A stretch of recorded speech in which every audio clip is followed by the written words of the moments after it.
My greetings, a new appointment in Real Cases Detective with Made to Kill series, to talk today about one of the most famous cases, one of the most famous characters who was exposed thanks to technological development.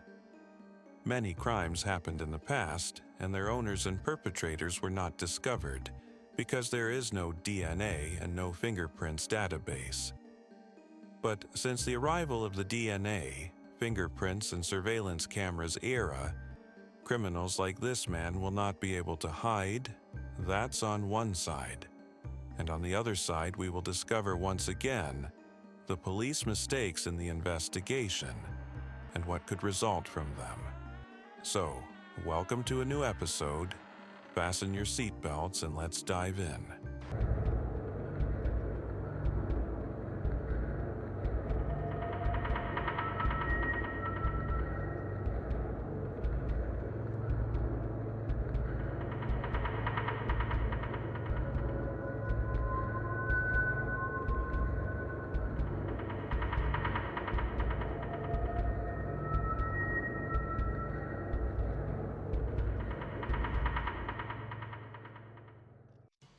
So, our case today takes us to the Boulevard area in the American state of California and brings us back to the year of 1968, when a report arrived to one of the police agents in the area from a person who was saying that he was driving alone in the street in his car. Suddenly, he sees a little girl, about 10 years old. He saw her standing, waiting to cross the road from one sidewalk to another. And while she was standing, a car stopped in front of her, a car with a man in it. He began talking with her little by little, so the witness had his attention drawn. And he said after a moment, the girl opened the door and went up with him into the car. From his appearance, the witness said, "I did not feel comfortable about him, and doubts came to me that he could kidnap her. For that reason, I followed his path by car until I reached a rural area far from the city, and I saw the man and the little girl who was with him enter a house together." The police agent who received the report directed immediately a patrol to the address that the caller mentioned. Upon their first arrival to this house, they knocked on the door. They waited a little. No one opened. After a while, they knocked again on the door. Still, no responder. And suddenly, this time, the door was opened, and a man came out to them completely naked. When this man realized that they were police officers, he said, "Excuse me, Mr. Officer, I was showering when I heard you knocking on the door several times. I came out as I am. Grant me, please, a moment of time, so I put on my clothes and come to you." The policeman turned his gaze to the other side and said to him, "Okay, you have 10 seconds in your possession. Put on some clothes and come." The 10 seconds passed and the man did not come back again, and consequently the house was stormed. The first thing the police officers entered the house, they found themselves in front of a horrible scene: a body of a little girl.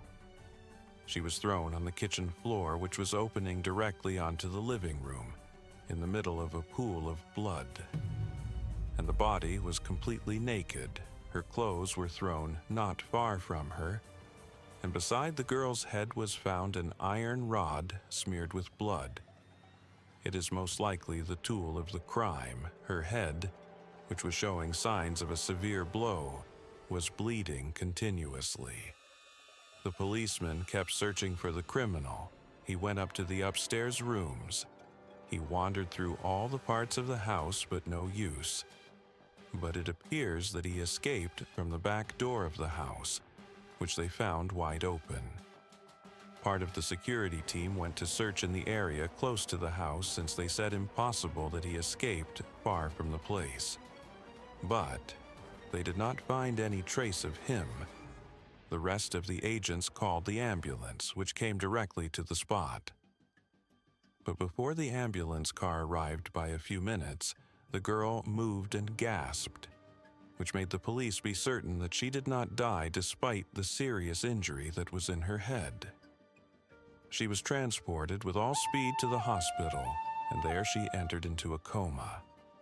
Searching for the identity of the girl, the policeman looked in the reports that were submitted about the disappearance of little girls with those specifications that they found, and they indeed reached a report submitted about the disappearance of a little girl named Tali Shapiro.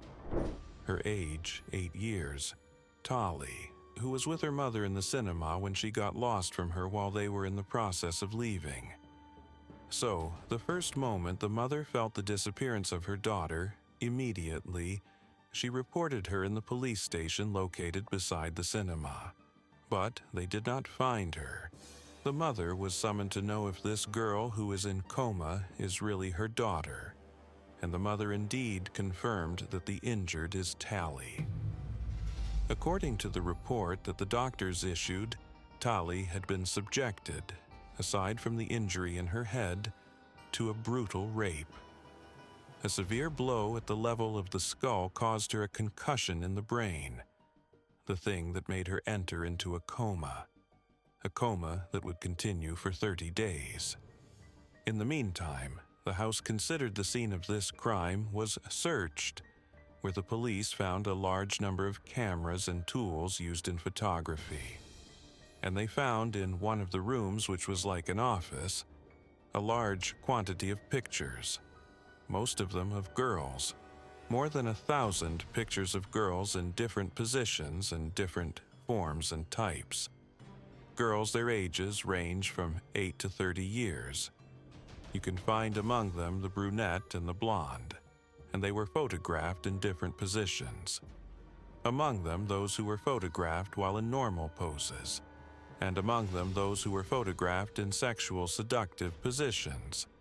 Among the things that the policeman found in the office when searching it, an identity card of a student in UCLA University in the name of Rodney Alcala, and the picture in the card belongs to the same person who opened the door to the police.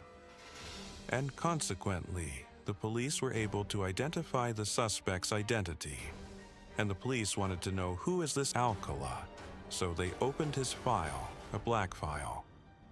Rodney Alcala, his age 25 years, an American young man of Mexican origins, born in San Antonio in Texas.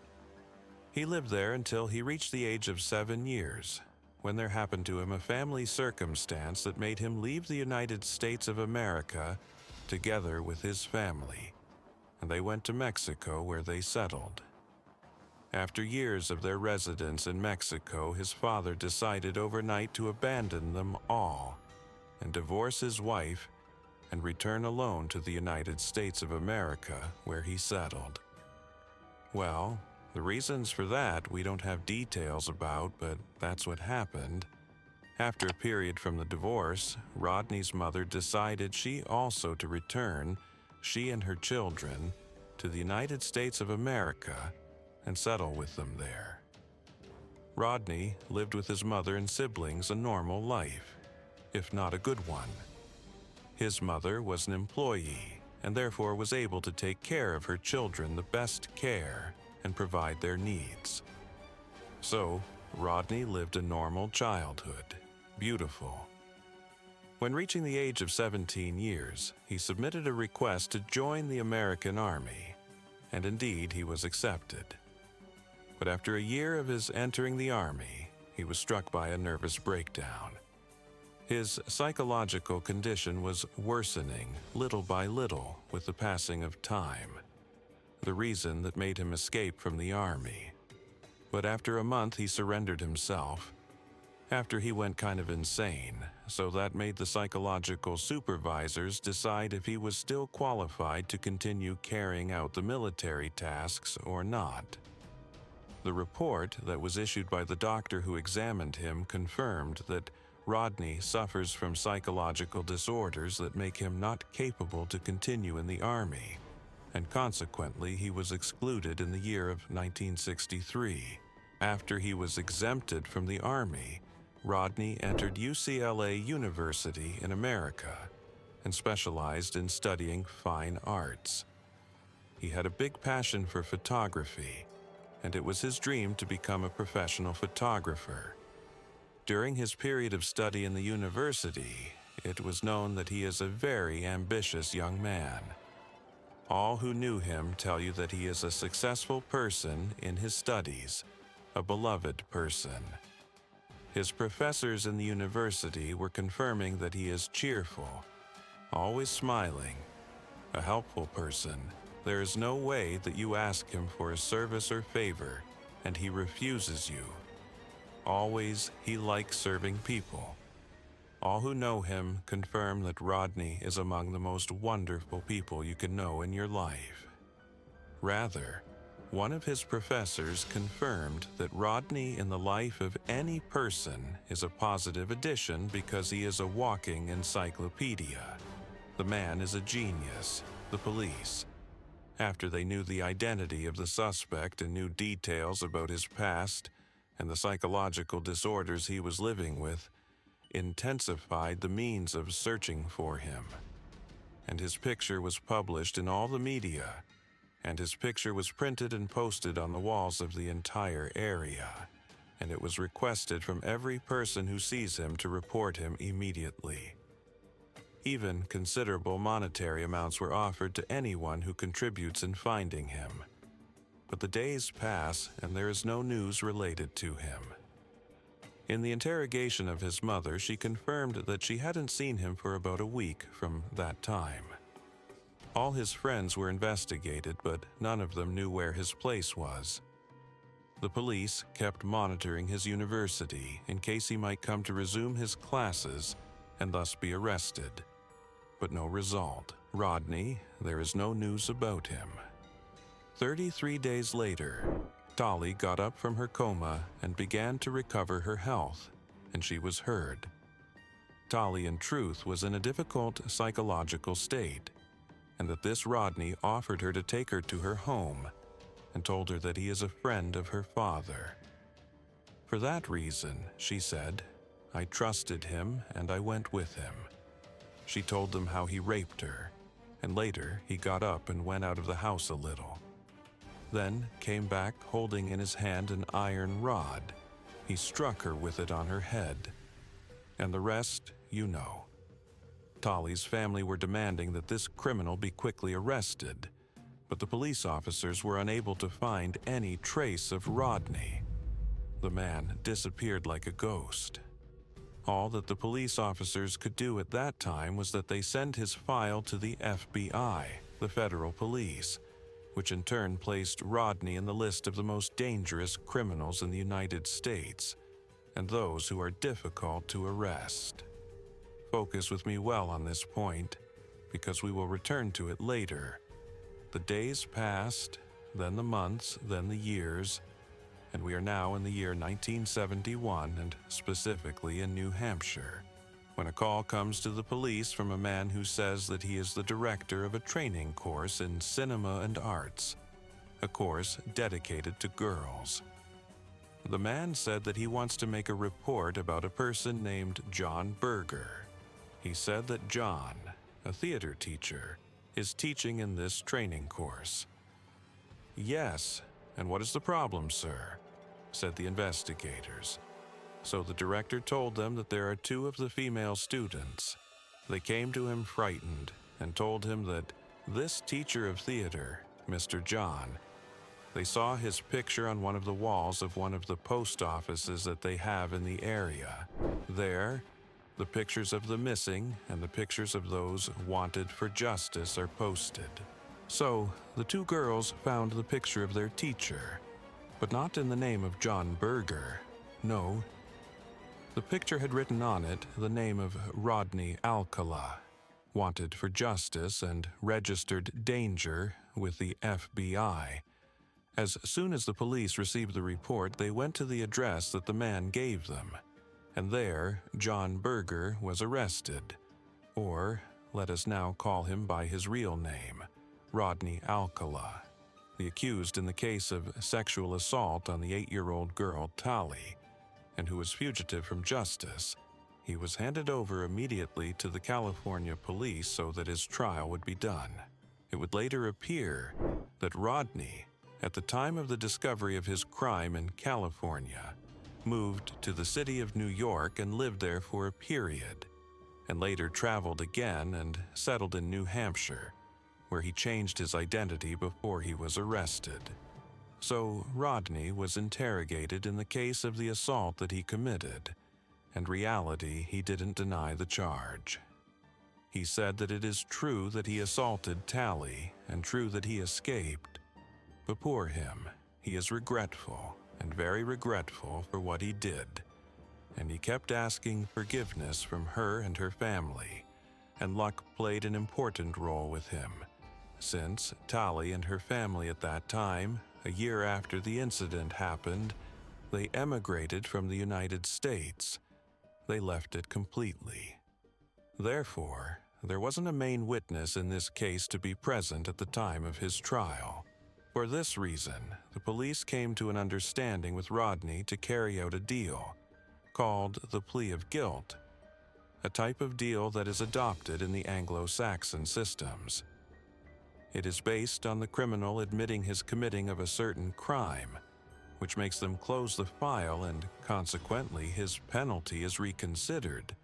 So he took a reduced penalty and he agreed. Consequently, he was sentenced to a prison penalty ranging in a duration from 1 year, and this is a confirmed period, to life. But he could make a request for conditional release. He was registered in the record of criminals as a dangerous sexual offender. He spent his first year in prison and then gained the right to submit a request for conditional release, and that's what he did. After a year, he began submitting the requests. The first year, they didn't give it to him. The second year, they didn't also give it to him. And after 3 years since his entering prison, he was released. But did Rodney really start a new page after he was punished and the judiciary gave him a second chance to start his life anew? I don't think so. Rodney, after his release from prison, spent almost a month unemployed. Later, he would find work in one of the newspapers in the area, the Los Angeles Times. His job usually consisted on editing the texts in the newspaper. He was working very normally. No one knew anything about his criminal past. And truly, he appeared that he is a normal person and nothing wrong with him. No signs appeared on him that aroused suspicion or fear. As in his free time, in addition to that, he practiced his hobby of photography, even to the point that he became very in demand in events and parties in the city where he lives, and even in the neighboring cities. The strange thing is that Rodney appeared, after a year, from his release from prison in a dating program on television. This program called The Dating Game. It is a program of acquaintance and dating. The concept of the program is that every female contestant has in front of her 4 young men, and she chooses from them who will accompany her on a date, a romantic date. But she chooses him on the basis of his words only, meaning without seeing his face. And the choice fell on Rodney Alcala. The lady who chose him said that he is a nice young man and she liked his words. And as I told you earlier, she chose him at first before she saw him. But when she saw him, she changed her opinion and withdrew from the program. And she even completely refused to go out with him on the date. And this was the best decision she took in her life. Rodney, after he spent about 2 years in the city of New Hampshire, decided that he returns again to New York. New York that was living in that period a big wave of crime, with the appearance of a killer known at that time by the name of Son of Sam. The opportunity will come soon to tell his story here on the channel. Sam, who terrified everyone in the 70s with the crimes that he committed against many victims, 4 years passed, and Rodney settled officially in New York. And we are now in the year of 1978. A call comes to the police from a farmer informing them that there are remains of human bones thrown in one of the agricultural lands. Beside them, there were clothes that appeared that it belongs to the victim. The police moved to the place, and the remains of the bones were sent to forensic medicine, and the teeth of the victim were matched with the dental records that they have of a missing young woman. And indeed, the match was made with the dental record of a girl named Ellen Hover, age 23 years. Ellen, you could say that she is an artist and a musician, and she is from a very rich family known in the world of business. Her father was the owner of one of the biggest nightclubs in Hollywood. Ellen disappeared about a year ago, meaning since the year 1977. Last time she was seen was when she left a bar in the area. At that time, the media talked a lot about her disappearance, and her pictures were in all the pages of the newspapers, and the investigations were continuous day and night to find any trace of her or evidence that leads them to where she disappeared, or who was the responsible of her strange disappearance. But despite all those efforts, neither the police nor the media were able to reach anything. But in reality, they had a clear thread in their hands, but they didn't scrutinize it. In the search of the missing young woman's house days after her disappearance, the police found in Ellen's bedroom a diary she hung on the wall. In this diary, she had circled the day of the 18th of June 1977 and wrote under the circle of the day, dinner date, dinner date. John Berger. Do you remember who he is? Yes, it's him, Rodney Alcala.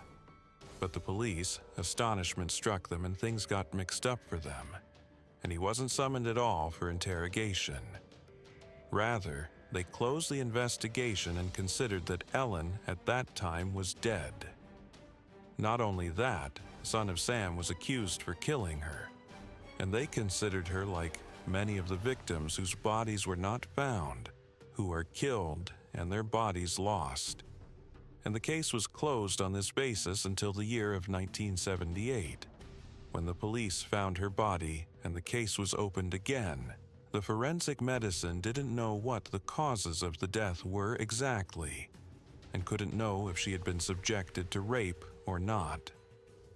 But the young woman had been subjected to severe violence that caused several fractures at the level of the skull and the spine. After Ellen's body was discovered, her family demanded that the files be reopened, and that's what really happened. A new team of investigators was formed, and the investigations were resumed again. But despite the clue that was in their hands, the police for the second time in a row didn't consider that evidence, and Ellen's case remained a case registered against an unknown for a period of 40 years. When we talk about police mistakes, this is an example of it. In the meantime, Rodney, the first moment he heard that Ellen's case was reopened, took himself as usual and escaped with his skin from the state and returned to the state of California. And as usual, he was stalking a new victim. And don't forget that the act of stalking is considered among the characteristics of the sexual serial killer, because we are truly in the presence of a sexual serial killer. Rodney chose to return to his birthplace, the state of California, and in February 1979 he met a girl aged 15 years named Monique Hoyt. Monique had a hobby, camping, so she wore a backpack on her back and randomly stopped cars that were on their way to take her to her destinations. And it's an act that has some risk to do, to be honest. And while she was standing waiting for the cars on the road, a car stopped in front of her. Who was in it? Our friend Rodney again. He suggested to her that he take her with him since she was on his way, and of course she rode with him. On the road, which was somewhat long, Rodney began exchanging conversation with her, and he told her that he is a professional photographer, and he told her that she is beautiful and pretty, and that he wants to photograph her because he is sure that her face will give a beautiful picture with his camera, and she was flattered by this talk. He then suggested to her that she spend the night at his house that night, and that the next day in the morning, because the light of the morning is unmatched by any light, they go to the mountain, and there he would photograph her, and later he would take her. He said to her, "I will take you wherever you want." Unfortunately, this trick worked on the girl, and she agreed. She went back with him to the house. Rodney, in reality, was extremely kind with her. They spent the night together, and in the early morning they were on time and took the road to the mountain. And there, Rodney began directing her how to stand in this and in that position, while he photographed her each time. And everything was going very normally. And suddenly, without the girl feeling it, Rodney took a rock in his hand. He struck her with it on her head from behind. Immediately, Monique fell unconscious. But no, she did not die. She remained about an hour unconscious. When she began to wake up, she found herself tied from her hands and legs tied to a tree, and she was completely naked. She understood that Rodney had raped her. Rodney, who was sitting beside her and crying. Monique understood that she was in the hands of a sick human, rather a savage criminal. And despite her young age, she made a very smart move, a move that made her escape from this trap and save her life. Monique, the first moment she saw Rodney crying, she tried to console him and began speaking with him. And she said to him, "Are you okay? Why are you crying? What happened?" With all kindness and calmness. And she began telling him how she was happy with the night that she spent with him in the house. And even if he didn't behave well and hit her and tied her, at the end there is no problem. She forgives him for that. And she asked him that he take her to his house again. And she told him that she feels that they will spend wonderful nights together. So Rodney felt relieved from the way Monique was speaking with him, and he indeed agreed that he would take her again to his house. He removed from her the ropes with which he had tied her hands and legs. He dressed her with her clothes. They rode the car and were going in the direction of the house. On the road, they stopped at a gas station. Rodney went down to fill fuel in his car. Monique seized the opportunity and got down, rushing on her legs, running. And she went directly to the police to report him. As soon as she reported to the police, they began showing her pictures of the people known to justice for sexual assaults. Among these people present, there was a picture of Rodney. I already told you before. They had recorded him in the previous years in the register of sexually violent persons and of criminals recorded in the list of sexual crimes. And Monique recognized him immediately and said to them, "This is him. This is him. I'm 100% sure that it is him." A team from the police went to Rodney's house, and there he was arrested, and he was charged with the crime of assaulting a minor and attempted premeditated murder.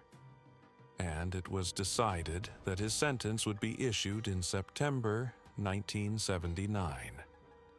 Except that Rodney succeeded in paying a financial bail in March 1979 and got out and be tried while he is free. This is also a procedure that exists in many countries, among them America. It makes the accused pay bail. By virtue of that bail, he becomes able not to remain in prison until his trial, so he can be free while waiting for the trial, on condition that he does not represent a danger to society. Meaning, this man, the judge, considered him not a danger to society and released him while waiting for the coming date of his trial. Perhaps you might say, for example, that Rodney will take a lesson. Of course not. April of the same year, meaning just 1 month after his release on bail, Rodney was sitting in a bar in the city. There, he saw a beautiful girl about 21 years old. She was sitting with her friends. This young woman is Jill Barcombe. She pleased him, so he tried to talk with her and get to know her. But in reality, she did not feel comfortable about him and did not comply with him. She did not like him and refused to talk with him, the thing that did not please him at all. Mr. Rodney did not accept this rejection and considered it as a contempt. He stayed waiting outside until he saw Jill leave with her friends, and he kept following her without her noticing him until she reached her house. Now he knew where she lives. Jill was living alone in a rented house. Her family was in another city and she was completing university studies. For that reason, she was settled alone with her roommate. All this information Rodney knew after he spent days monitoring Jill's movements. And in one of the nights, Jill returned to the house at around midnight. When she first turned on the light, she was surprised that Rodney was sitting in the middle of the living room. Before she could even scream, Rodney grabbed her by the neck and kept pressing on her with all his strength until she lost consciousness. He threw her on the ground, stripped her clothes, of course, piece by piece, and while raping her, he kept hitting her. And all this while Jill was not conscious about anything. The first moment she began to regain her consciousness, Rodney got up from his place, went to her with a rope that he had brought with him, and strangled her with it until she died. He always wanted his victims to wake up before killing them, so that they see him while he is killing them. Then he placed her on her bed and left. In the morning, when her roommate first returned, the one who had not spent the night there with Jill, returned to the house to change her clothes and go out, was shocked by the scene she saw. A pool of blood on the floor. She screamed her friend's name to wake her. When no one answered her, she entered her room and saw Jill's body on her bed, strangled and completely naked, and the bed all full of blood. At once, she called the police and the ambulance who moved to the scene, and the body was transferred to forensic medicine, which confirmed that she had been subjected, as we told earlier, to rape and a blow on her head with a sharp object that caused her severe bleeding. But her main cause of death remains the strangling with the rope that was found still on her neck. The police carried out the interrogation of many people who were suspects, but they didn't find any thread sufficient to help them solve the case, and the crime was recorded against an unknown. A month later, specifically on June 20th, 1979, a little girl named Robin Samso, aged 12 years, she and her friend were playing at the beach. That day, Robin was supposed to go to learn ballet, her first lesson in ballet. And before she went, she agreed with her friend that they would meet and go to play a little on the edge of the sea. And while they were playing, a strange man came to them, his hair black and long, began talking to them, and he asked them kindly if he can take pictures of them while they play.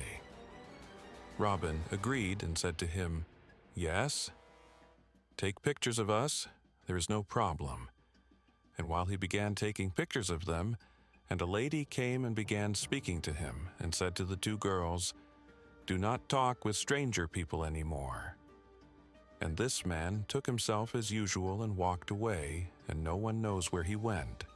Robin's friend returned home, and Robin headed to her ballet lesson.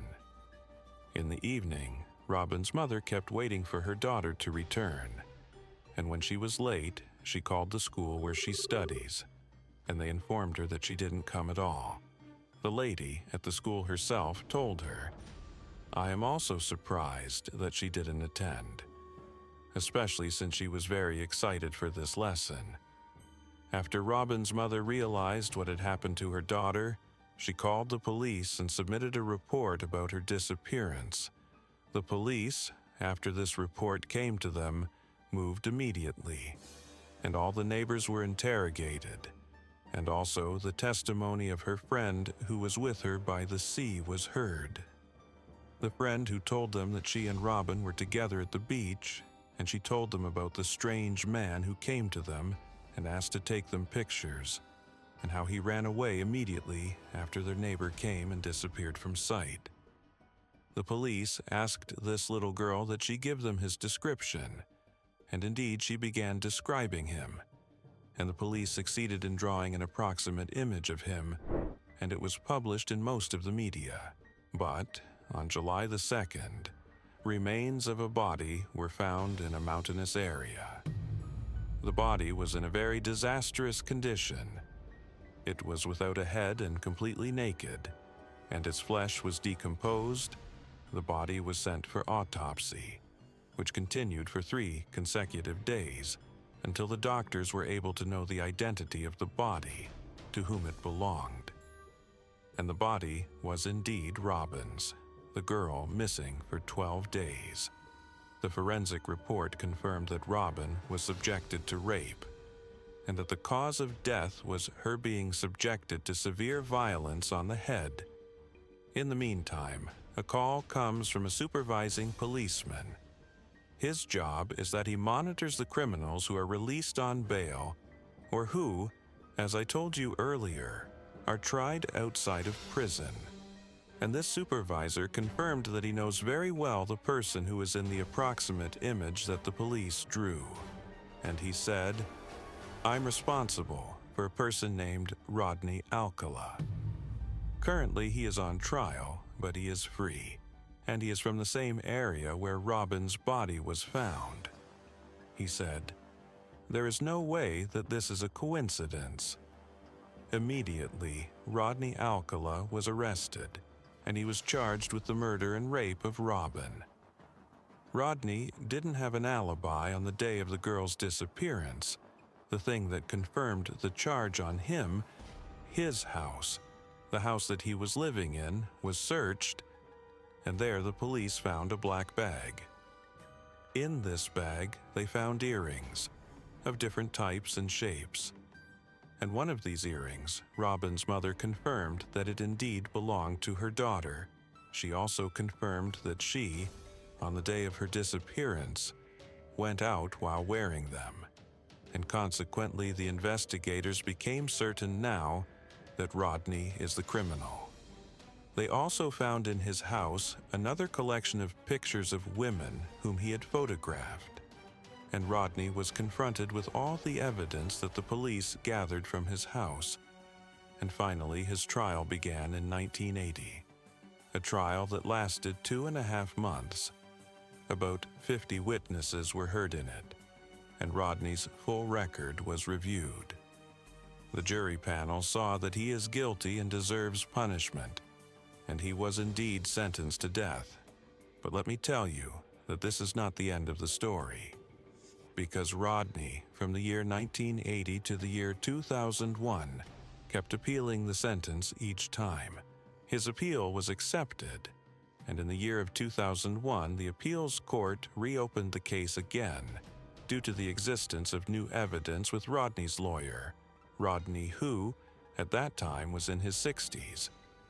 But an unpleasant surprise would happen to him. 2 days after his trial in the framework of appeal, let me take you back to the year of 1969 to know how a case from the year 1969 came back to him in 2001. In 1969, we are in New York. A call comes to the police from a young man who says that he tried to reach his girlfriend, but she wasn't answering his calls on the phone. And he said, "I'm sure that she is in her house. She called me when she returned home and told me that she would go to shower and then she will call me later, but that never happened. When she was late, I kept calling her repeatedly. She didn't answer. For that reason, I was worried about her situation, and I called you to check on her."